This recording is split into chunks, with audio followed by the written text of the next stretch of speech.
उद्या लोकोळी जैन कोपात हनुमान कार्तिक महोत्सव मारुतीचा पर्व।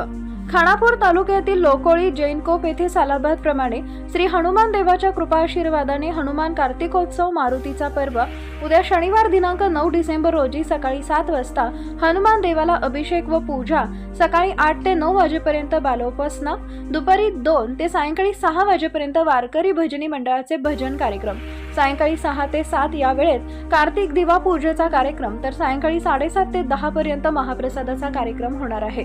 तरी भाविकांनी महाप्रसादाचा लाभ घ्यावा असे आवाहन श्री चव्हाटा युवक संघ व पंच कमिटी लोकोळी जैन कोप यांच्या वतीने करण्यात आले आहे। यावेळी पल्लवी प्रकाश चव्हाण यांनी लोकोळी जैन कोप मारुती पर्व त्याचे महत्त्व उदय वार्ताशी बोलताना सांगितलंय। भारतीय संस्कृती ही तिच्या इतिहासाने, अद्वितीय भौगोलिक रचनेने, वैविध्यपूर्ण जनजीवनाने आणि आपली पुरातन परंपरा जपून आकार घेत आहे। भारतीयांची देवावर असणारी श्रद्धा, पूजा, धार्मिक रीतिरिवाज यावर असलेला विश्वास आणि महत्त्व पाहिले असता या परंपरा विज्ञानाचा पुरेपूर अभ्यास करूनच बनविल्या गेल्या असाव्यात। यावरून आपले पूर्वज हे विदेशी विद्वानाहूनही माहीर असावे असे समजते आणि अशीच एक परंपरा आमच्या लोकोळी गावात वर्षानुवर्षे सुरू आहे। सप्त चिरंजीवांपैकी एक असलेले, एक शक्ती आणि बुद्धीचा संगम असणारे देव, संपूर्ण सृष्टीचे कर्ता करविता असणाऱ्या श्री विष्णू तथा श्रीरामांचे दूत म्हणून जाणले जाणारे महाबली हनुमान हिंदूंचे आराध्य दैवत आहेत। हनुमंताच्या पूजेने सर्व संकटे दूर होतात, शक्ती, धैर्य आणि संरक्षण मिळते, आपल्यापासून नकारात्मक ऊर्जा दूर होते। हनुमानजी विद्वान आणि प्रतिभावंत आहेत, अष्टसिद्धी व नवनिधी दाता आहेत।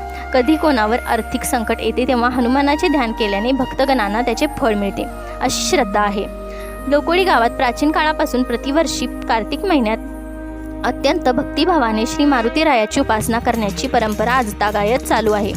वाल्मिकी रामायणानुसार श्री हनुमानाचा जन्म कार्तिक महिन्यातील कृष्ण पक्षाच्या चतुर्दशीला मंगळवारी झाला असल्याचे आढळून आले आहे आणि याच कारणामुळे लोकोळी गावात पूर्वीपासून कार्तिक महिन्यात हनुमानाचा कार्तिकोत्सव केला जात असावा। शनिवार हा शनिदेवाला समर्पित आहे, पण तरीही या दिवशी हनुमानाची पूजा केली जाते। असे मानले जाते की शनिवारी हनुमानाची पूजा केल्याने शनिदेव खूप प्रसन्न होतात आणि यामुळे भक्तांचे शनीशी संबंधित असलेले सर्व त्रास दूर होतात। शनिवारी हनुमानाच्या पूजेमागे एक पौराणिक कथा सांगितली जाते, ज्यामध्ये शनिदेवाने हनुमानाला वचन दिले होते की जो कोणी हनुमानाची पूजा करेल तो त्याला कधीही त्रास देणार नाही। कार्तिक महिन्यातील प्रत्येक शनिवारी ग्रामदेवता असलेल्या श्री हनुमान देवतेची भक्तिभावाने सेवा केली जाते। देवाला इष्ट असणारे शेंदूर, तेल, रुईची पाने यांनी देवाची पूजा करण्यात येत आहे आणि कार्तिक महिन्यातील शेवटच्या शनिवारी मोठ्या संख्येने भक्तगण जमून या कार्यक्रमाची सांगता करण्यात येत आहे।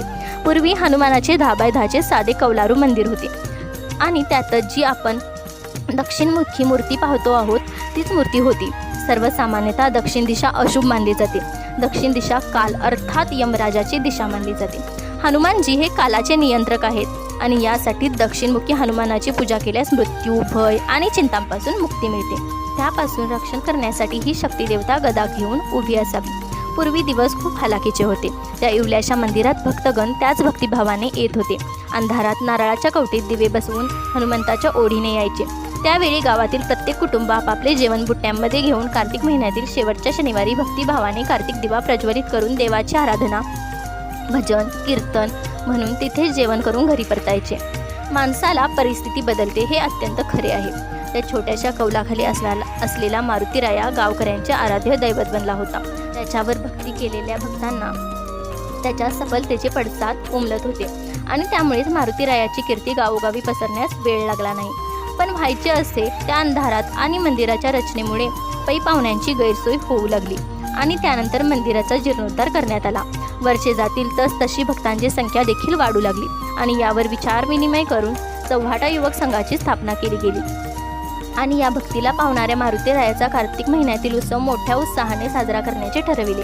दानशूर व्यक्ती आणि गावातील लोकांनी एकजुटीने महाप्रसाद करण्याचे योजले। थोडके म्हणता म्हणता आज 23 वर्षे लोटली। सुमारे 10,000 लोकांचा महाप्रसाद केला जात आहे। गावात परंपरा तशीच सुरू ठेवून कार्तिक महिन्यात प्रत्येकजण मांसाहार वज्र करून प्रत्येक शनिवारी पहाटे मंदिरात जाऊन देवाची आराधना करत आहेत। शनिवारी सकाळची शाळा असल्याने सारी शाळकरी मुलेही देवाचा आशीर्वाद घेऊन शाळेत जाताना दिसत आहेत। कार्तिक पक्षाच्या शेवटच्या शनिवारी कार्तिकोत्सव अर्थात मारुतीचा पर्व सकाळी 7 वाजता हनुमान देवाचा अभिषेक आणि पूजा, सकाळी 8 ते 9 बालोपासना, दुपारी 2 ते 6 वारकरी संप्रदायाचे भजन, सायंकाळी 7 ते 8 कार्तिक दिवा पूजेचा कार्यक्रम व त्यानंतर महाप्रसादाला सुरुवात होते.